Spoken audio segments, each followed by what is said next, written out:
I want to make a brief statement about Nancy and Paul Pelosi. You know, talk to them. He seems to be doing a lot better. Looks like he's going to recover fully.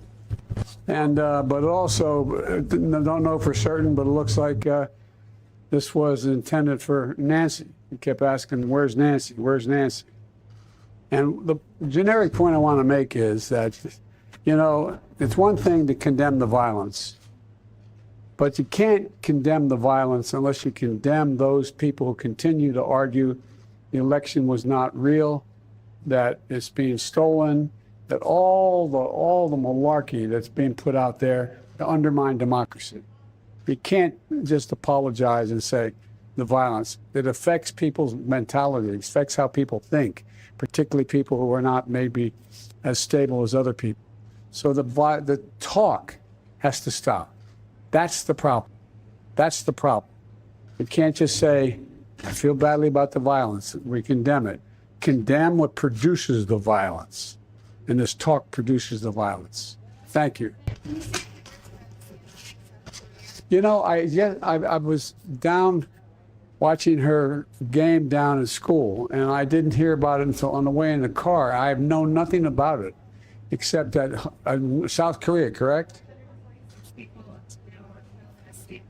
Oh, I will make a statement when I find out more about it. But I just literally heard about it from staff on the way down in the car. How are you feeling about the midterms with 9 days to go, and how are you feeling about deciding where to go and where not to go down the stretch? I'm feeling good. I mean, I've been into, I guess now, 36 constituencies, either campaigning for a specific candidate or going with the candidate who is doing something like out at the bridge in Pittsburgh. And I'm going to be going to the remainder of the week. I'm going to be engaged. I'm going to be back in Pennsylvania. I'm going to be in Maryland. I'm going to be, I believe, in New Mexico, California. So I'm going to be all around the country. My wife, Jill, is up in New Hampshire right now. So I'm going to be spending the rest of the time making the case that this is not a referendum. It's a choice, a fundamental choice, a choice between two very different visions for the country. And that's what it's about. Mr. President, do you have a reaction to Russia needing to suspend the UN grain deal with Ukraine? Yes, I do. It's just purely outrageous. It's going to increase starvation. There's no reason for them to do that. But they're always looking for some rationale to be able to say the reason they're doing something outrageous is because the West made them do it. And it's just not, there's no merit to what they're doing. The UN negotiated that deal, and that should be the end of it. Thank you. Yesterday. Are you confident about his way it looks there? Yeah, I thought he was really good. I thought he knew what he was doing. I thought he was strong.